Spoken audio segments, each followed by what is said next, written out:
Good morning friends. JNM second year का medical surgical first का मैं नेक्स्ट टॉपिक स्टार्ट कर रहा हूँ। हाइड्रोसीफैली।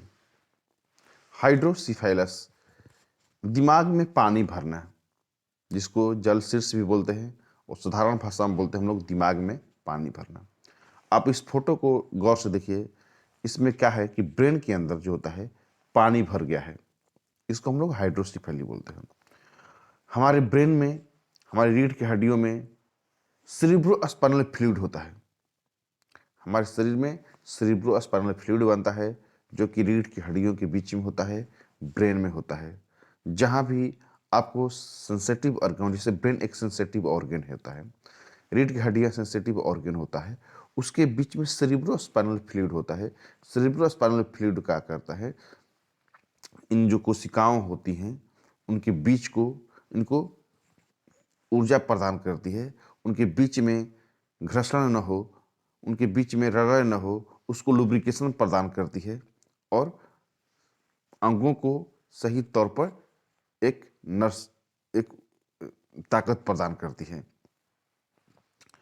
सेरिब्रोस्पाइनल फ्लूइड में लगातार बनते रहता है और लगातार वो अवशोषित भी होते रहता है। एक ऐसी प्रक्रिया है जो हमारे शरीर में लगातार बनेगी और हमारे शरीर की कोशिकाएं उसको लगातार अवशोषित भी करेंगी। ये दोनों प्रक्रिया चलते रहता है।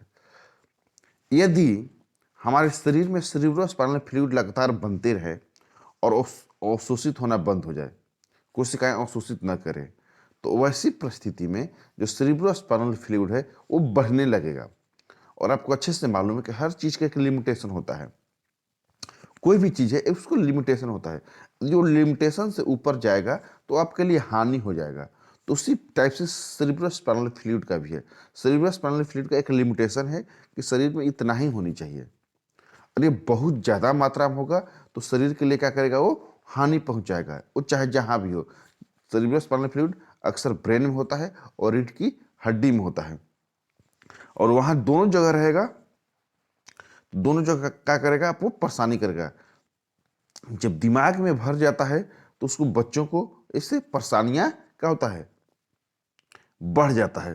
क्या क्या परेशानी बढ़ जाता है आपको, सर में दर्द हो जाएगा, सर में उल्टी होने लगेगी, धुंधला दिखाई देने लगेगा, आंख की कमजोरी आने लगेगी, टांगों में कमजोरी आने लगेगा, बार बार आपको पेशाब आएगा, अत्यधिक नींद आएगा, आपको शरीर हिलाने डुलाने की क्षमता बिगड़ जाए, आपको पेशाब करने की तीव्र इच्छा होगी, अचानक आप गिर जाइएगा, मूत्राशय की मांसपेशियों में ऐंठन आने लगेगा।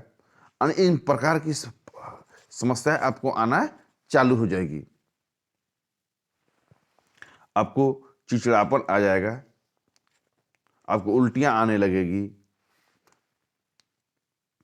इन विभिन्न प्रकार के समस्याएं आपके शरीर में दिखाई देना चालू हो जाएगा यदि आपको हाइड्रोसीफैली की शिकायत हो गया तब।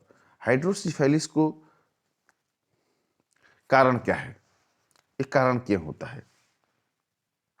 मैंने पहले ही आपको बताया कि हमारे शरीर में सेरिब्रोस्पाइनल फ्लूइड बनता है और एक ब्रेन में बनता है और रीढ़ की हड्डी में बनता है, और उसका जो अवशोषित होता है एक खून में अवशोषित करता है। मतलब कि ये पुनः बनने के बाद इसको मेंटेन मेंटेन रहता है। मतलब कि ब्लड इसको अवशोषित करता है, फिर ना बनता है, अवशोषित करता है, बनता है, मतलब कि प्रक्रिया कंटिन्यू चलते रहता है। लेकिन जब ऐसी परिस्थिति आती है कि बनने की प्रक्रिया चलते रहता है और अवशोषण की प्रक्रिया रुक जाता है, तो ऐसी परिस्थिति में क्या होगा, हाइड्रोसीफैल जो सेरिब्रोस्पाइनल फ्लूइड है अपने आप बहुत ज़्यादा हो जाएगा। बहुत ज़्यादा जब हो जाएगा तो वही बीमारी की आपको कारण बन सकता है। चाहे आपको बहुत ज़्यादा मात्रा में बनने लगे, आपको कुछ ऐसी समस्या हो जाए शरीर में कि हाइड्रोसीफैलिस का सेरिब्रोस्पाइनल फ्लूइड बहुत ज़्यादा मात्रा में बनना चालू हो जाए, तो उसके चलते भी आपको हाइड्रोसीफैली हो सकता है। ये अब एक टाइप से ये गर्भ अवस्था में कुछ समस्या के कारण भी हो सकता है।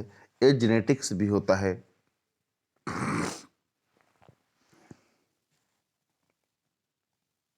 यदि कोई बच्चा समय से पहले जन्म ले लेता है तो ऐसी परिस्थिति में भी आपको हाइड्रोसीफैली होने की संभावना आपको बढ़ सकती है। जिसके चलते आपको ब्रेन हेमरेज भी हो सकता है, मेनिंजाइटिस भी हो सकता है, ट्यूमर भी हो सकता है, रीढ़ के हड्डियों में हेमरेज भी कर सकता है, क्योंकि हाइड्रोस जो सेरिब्रोस्पाइनल फ्लूइड बहुत ज़्यादा मात्रा में बनेगा तो प्रेशर बनाएगा। सेरिब्रोस्पाइनल फ्लूइड बहुत ज़्यादा मात्रा में बनता है और उसके हिसाब से उसका अवशोषण नहीं हो रहा है तो क्या करेगा, ब्रेन में प्रेशर बनाएगा, रीढ़ की हड्डियों में प्रेशर बनाएगा, जिसके चलते आपको ब्रेन हेमरेज हो सकता है। हड्डियाँ, जो ब्रेन की हड्डियाँ हैं वो टूट सकती हैं, क्योंकि ब्रेन की हड्डियाँ जो होती है बहुत ज़्यादा मुलायम होती है। आप उसको कैसे डायग्नोसिस कीजिएगा, आपको पहले तो डॉक्टर के पास आप जाने के बाद डॉक्टर आपको फिजिकली आपसे कुछ क्वेश्चन करेगी, उसके बाद आपको एमआरआई होगा, सीटी स्कैन होगा, अल्ट्रासाउंड होगा, इन सबको टेस्ट किया जाएगा। टेस्ट करने के बाद देखा जाएगा कि आपको सच में सेरिब्रोस्पाइनल फ्लूइड बढ़ा हुआ है या कोई और कारण है। अल्ट्रासाउंड, अल्ट्रासाउंड में जैसे 35 सप्ताह की गर्भावस्था हो जाए तो उसमें अल्ट्रासाउंड करवा लेना चाहिए, उससे पता चल जाता है कि हाइड्रोसिफेलिस की समस्या है या नहीं है। इसका इलाज कैसे किया था, इसको इलाज में अक्सर एंटीबायोटिक का प्रयोग किया जाता है और उसके बाद आपको ऑपरेशन की भी आवश्यकता पड़ सकती है। दूसरा शंट का प्रयोग किया जाता है। शंट में क्या होता है कि जैसे आप देख सकते हैं कि इसमें इस शंट लगाया गया है, जिसके द्वारा इस जो बहुत ज़्यादा मात्रा में सेरिब्रोस्पाइनल फ्लूइड जो भरा हुआ है उसको बाहर खींच लिया जाता है। शंट के द्वारा उसको बाहर खींच के बाहर निकाल दिया जाता है।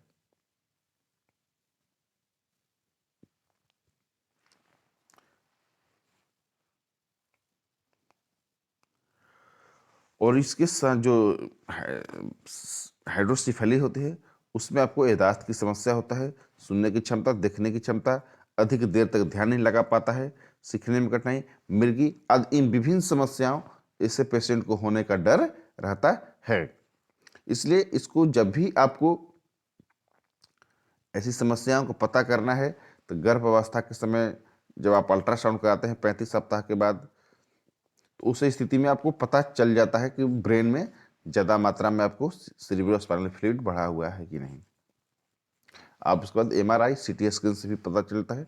उसके बाद डॉक्टरी सलाह के हिसाब से आपको दवा, जो भी डॉक्टर सलाह देते हैं, ऑपरेशन के लिए तो ऑपरेशन करा लेना चाहिए, दवा देते हैं दवा टाइम टू टाइम लेना चाहिए और डॉक्टरी सलाह के हिसाब से अपनी ट्रीटमेंट जारी रखना चाहिए। Thank you.